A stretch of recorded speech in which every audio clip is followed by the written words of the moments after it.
نبينا محمد وعلى آله وصحبه أجمعين. أما بعد فأعوذ بالله من الشيطان الرجيم. بسم الله الرحمن الرحيم. وقال ربكم ادعوني أستجب لكم. وقال رسول الله صلى الله عليه وسلم الدعاء مخ العبادة. صدق الله العظيم وصدق رسوله النبي الكريم ونحن على ذلك من الشاهدين والشاكرين والحمد لله رب العالمين. আলহামদুলিল্লাহ, আমরা আল্লাহ পাক রব্বুল আলমিনের দরবারে লক্ষ্য করি শুকরিয়া সুজুদ কৃতজ্ঞতা জানাই যে মহান রব্বুল আলমিন আমাদেরকে সুস্থ সালামত নিরাপদ রেখে এই পর্যন্ত বেঁচে থাকার তৌফিক দান করছেন। সে মুনিবের দরবারে আমরা কৃতজ্ঞতা জানাই। সবাই পড়ে আলহামদুলিল্লাহ। এই মুহূর্তে ইসলাম চ্যানেল টেলিভিশন বাংলা কর্তৃক আয়োজিত ইসলামী জিজ্ঞাসা অনুষ্ঠান দূরের ও কাছের যে যেখানে বসে টেলিভিশনের পর্দায় এবং ফেসবুক লাইভের মাধ্যমে যারা উপভোগ করতেছেন সবাইকে আমি শেখ আহমদ হাসান ইসলামিক জিজ্ঞাসা অনুষ্ঠান থেকে আন্তরিক মুবারকবাদ এবং শুভেচ্ছা জানাচ্ছি। বন্ধুগণ, আমরা এই যে ইসলামী জিজ্ঞাসা অনুষ্ঠান বিভিন্ন আঙ্গিকে বিভিন্ন গুরুত্বপূর্ণ বিষয়াদি নিয়ে আমরা প্রতি সপ্তাহে আলোচনা করে থাকি। তারই ধারাবাহিকতায় আজকে আমি যে আয়াতটি তিলাওয়াত করেছি সে আয়াতটি হচ্ছে দোয়ার ব্যাপারে। তো এ ব্যাপারে ইনশাআল্লাহ আল্লাহ পাক রব্বুল আলামিন যদি আমাকে তৌফিক দান করে তাহলে ইনশাআল্লাহ এ ব্যাপারে কোরআন এবং হাদিসের আলোকে কেমনিভাবে আমরা দোয়া করব সে ব্যাপারে ইনশাআল্লাহ আলোচনা করার চেষ্টা করব ওয়াবিল্লাহি তৌফিক। এবং আজকের অনুষ্ঠানের ব্যাপারে আপনাদের যদি কোনো জানার বিষয় থাকে, দোয়া সংক্রান্ত কোনো মাসআলা সংক্রান্ত আপনাদের যদি কোনো কিছু জানার থাকে, কোনো প্রশ্ন থাকে, তাহলে আমাদের টেলিভিশন স্ক্রিনে পর্দায় দেয়া নাম্বার 0203-874-6784। আবার আমি রিপিট করতেছি 0203-874-6784। এই নাম্বারে আপনারা সরাসরি যারা ব্রিটেনে রয়েছেন আপনারা কল করতে পারবেন এবং বহির্বিশ্ব থেকে যারা ইসলাম চ্যানেল বাংলা পেজের মাধ্যমে উপভোগ করতেছেন তারা কমেন্টের মাধ্যমে আপনাদের প্রশ্ন আপনারা করতে পারবেন। আমি যে আয়াতটি তিলাওয়াত করেছি, আল্লাহ পাক রব্বুল আলামিন বলতেছেন ওয়াকালা রব্বুকুম উদউনি আস্তাজিব লাকুম। যে আমার বান্দাগণ, উদউনি আস্তাজিব লাকুম, তোমরা আমাকে ডাকো। আমাকে যদি ডাকো তাহলে অবশ্যই আস্তাজিব লাকুম, যে তোমাদের ডাকে আমি আল্লাহ সাড়া দেব।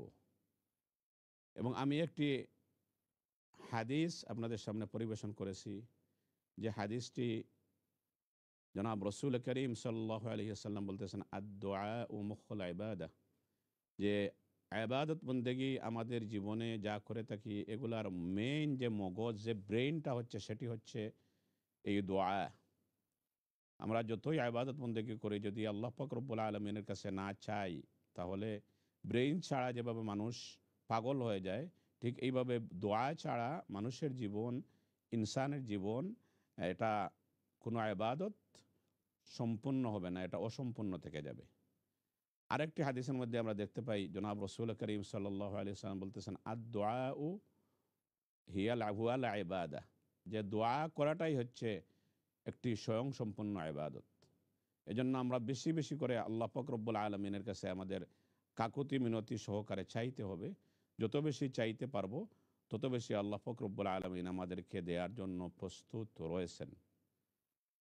যেভাবে কবি বলতেছেন যে হর গড়ি ও দেনে কো তো ইয়ার হ্যায়, জো না মাঙ্গে উসে তু বেজার হ্যায়। যে হর গড়ি দেনে কো ও তো ইয়ার হ্যায়, আল্লাহ পাক রব্বুল আলামিন হচ্ছেন এমন সত্তা যে প্রতি মুহূর্ত আমাদেরকে দেওয়ার জন্য, আমাদের দোয়া কবুল করার জন্য উনি প্রস্তুত রয়েছেন। জো না মাঙ্গে উসে তু বেজার হ্যায়, যে লোক, যে মানুষ, যে মুসলমান আল্লাহ পাক রব্বুল আলামিনের কাছে দোয়া করে না, চায় না, তার উপরে আল্লাহ পাক রব্বুল আলামিন রাগান্বিত হন।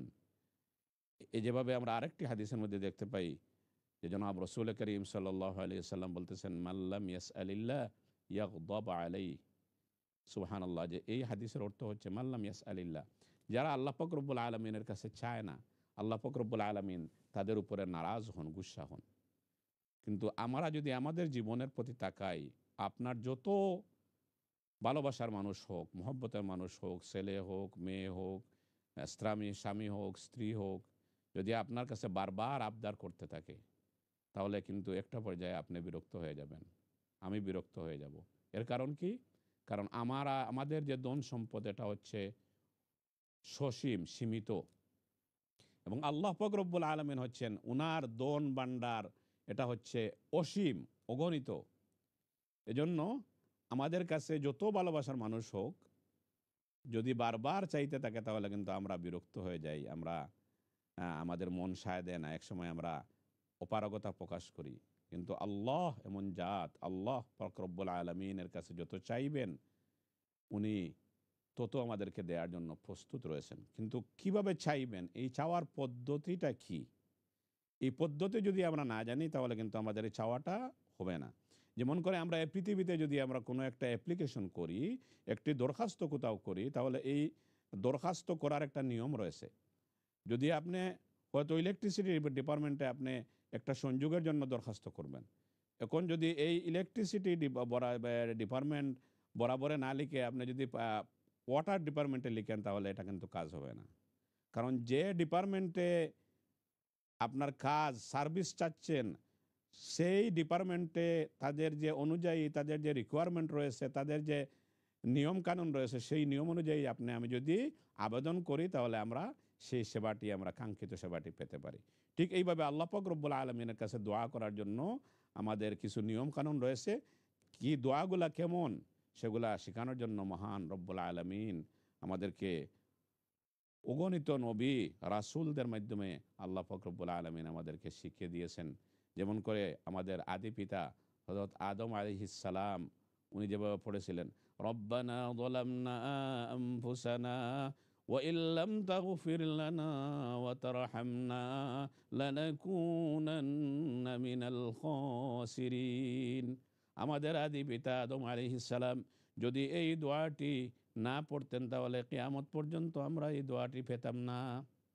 আর এই দোয়ার কারণে আল্লাহ পাক রব্বুল আলামিন আদম আলাইহিস সালামের এই অবাঞ্ছিত ত্রুটিকে ক্ষমা করে দিয়েছিলেন। তো এগুলা সব কিন্তু আল্লাহ পাক রব্বুল আলামিনের ইচ্ছার বাহিরে হয় নাই। ইউনুস আলাইহিস সালামকে আল্লাহ পাক রব্বুল আলামিন যদি মাছের ভিতরে প্রবেশ করাইয়া গভীর সাগরে অন্ধকার মাছের ভিতরে, পেটের ভিতরে এই অসহায় অবস্থায় যদি ইউনুস আলাইহিস সালামকে দিয়ে আল্লাহ পাক রব্বুল আলামিন লা ইলাহা ইল্লা আনতা সুবহানাকা ইন্নী কুনতু মিনাজ জালিমিন, এই দোয়াটি ইউনুস আলাইহিস সালামকে যদি এই মুসিবতে ফেলে, কিভাবে মুসিবত হইলে পড়ে, কতটুকু মুসিবত হইলে পরে এই দোয়াটি কার্যকরী হবে, সেই প্রেক্ষাপট বোঝানোর জন্য আল্লাহ পাক রব্বুল আলামিন তার প্রিয় মানুষগুলা যারা আম্বিয়া আলাইহিস সালাম, নবীরা, তাদের মাধ্যমে আল্লাহ পাক রব্বুল আলামিন তাদের জীবনে প্রয়োগ করে তারপর আমাদেরকে শিখিয়ে দিয়েছেন, যাতে কিয়ামত পর্যন্ত আমরা যখন এরকম মুসিবতের সম্মুখীন হব আমাদের দৈনন্দিন জীবনে, ঠিক এইভাবে যদি আমরা ঈমান এবং বিশ্বাসের সাথে, ইয়াকিনের সাথে, ভরসার সাথে আল্লাহ পাক রব্বুল আলামিনের কাছে চাই, তাহলে আল্লাহ পাক রব্বুল আলামিন আমাদেরকেও পরিত্রাণ মুক্তি দিয়ে দেবেন। কারণ এই ইউনুস আলাইহিস সালামের এই দোয়া, ইউনুসের কিছুক্ষণ পরেই আল্লাহ পাক রব্বুল আলামিন বলতেছেন, ফাস্তাজাবনা লাহু ওয়া নাজ্জাইনাহু মিনাল গাম ওয়া কাযালিকা নুজিল মুমিনিন। যেভাবে আমি ইউনুসকে এই সাগরের ভিতর, মাছের পেটের ভিতরে, গভীর সাগরের নিচে, অন্ধকার জায়গার মধ্যে এই দোয়া পড়ার কারণে আমি আল্লাহ পাক রব্বুল আলামিন মুক্ত করে দিয়ে দিলাম, নাজাত করে দিলাম, বাঁচিয়ে দিলাম, ঠিক সেইভাবে যদি ওয়ানাজ্জাইনাহু মিনাল গাম্মি, পেরেশানি দূর করে দিলাম, ওয়ানাজ্জাইনাহু মিনাল গাম্মি ওয়া কাযালিকা নুনজিল মুমিনিন, কিয়ামত পর্যন্ত আমার বান্দাবান্দিরা অসহায় মুসিবতে পড়ে যদি এই দোয়াটি এইভাবে পড়ে, তাহলে আমিও তাদেরকেও মুক্তি দিয়ে দেব। সুবহানাল্লাহ।